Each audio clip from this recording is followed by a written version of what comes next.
ഏറ്റുമാനൂരിലെ അമ്മയുടെയും പെൺമക്കളുടെയും ആത്മഹത്യയിൽ നിർണായക തെളിവായേക്കാവുന്ന mobile phone കണ്ടെത്തി. ആത്മഹത്യ ചെയ്ത ഷൈനിയുടെ മൊബൈൽ ഫോണാണ് കണ്ടെത്തിയത്. ഷൈനിയുടെ വീട്ടിൽ നിന്നാണ് മൊബൈൽ ഫോൺ പോലീസ് കണ്ടെത്തിയത്.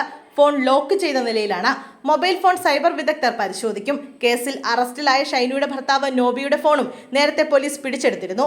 ഷൈനിയുടെ ഫോണും നോബിയുടെ ഫോണും ശാസ്ത്രീയ പരിശോധനയ്ക്ക് വിധേയമാക്കും. ഷൈനിയുടെ ഫോൺ കാണാതായതിൽ ദുരൂഹതയുണ്ടായിരുന്നു. ഷൈനി ആത്മഹത്യ ചെയ്യുന്നതിന് തലേന്ന് നോബി ഫോണിലേക്ക് സന്ദേശം അയച്ചിരുന്നു എന്ന വിവരമുണ്ട്. ഇതുൾപ്പെടെ പരിശോധനയ്ക്ക് വിധേയമാക്കുന്നതോടെ ഷൈനിയുടെ ഫോൺ നിർണായക തെളിവാകും. ഷൈനിയും 2 പെൺമക്കളും ട്രെയിന് മുന്നിൽ ചാടി ജീവനൊടുക്കിയ സംഭവത്തിൽ ഭർത്താവ് തൊടുപുഴ സ്വദേശി ചേരിയിൽ വലിയ പറമ്പിൽ നോബി ലൂക്കോസിനെ ഏറ്റുമാനൂർ പോലീസ് അറസ്റ്റ് ചെയ്തിരുന്നു. ഇയാൾക്കെതിരെ ആത്മഹത്യാ പ്രേരണ കുറ്റവും ചുമത്തിയിരുന്നു. നോബിയെ ചോദ്യം ചെയ്തപ്പോൾ ഷൈനി മരിച്ചതിന് തലേ ദിവസം വാട്സാപ്പിൽ മെസ്സേജ് അയച്ചിരുന്നതായി നോബി മൊഴി നൽകിയിരുന്നു. ചില സാമ്പത്തിക ഇടപാടുകൾ സംബന്ധിച്ചുള്ള കാര്യങ്ങളായിരുന്നു മെസ്സേജിൽ ഉണ്ടായിരുന്നത്.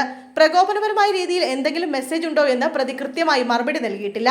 എന്ത് മെസ്സേജുകളാണ് അയച്ചതെന്ന് കണ്ടെത്താനാണ് പോലീസ് നോബിയുടെ ഫോൺ കസ്റ്റഡിയിലെടുത്തത്. എന്നാൽ നോബിയുടെ വാട്സപ്പ് ചാറ്റുകളെല്ലാം ഡിലീറ്റ് ചെയ്ത നിലയിലായിരുന്നു. ഇത് റിക്കവർ ചെയ്യാനുള്ള ശ്രമത്തിലാണ് പോലീസ്.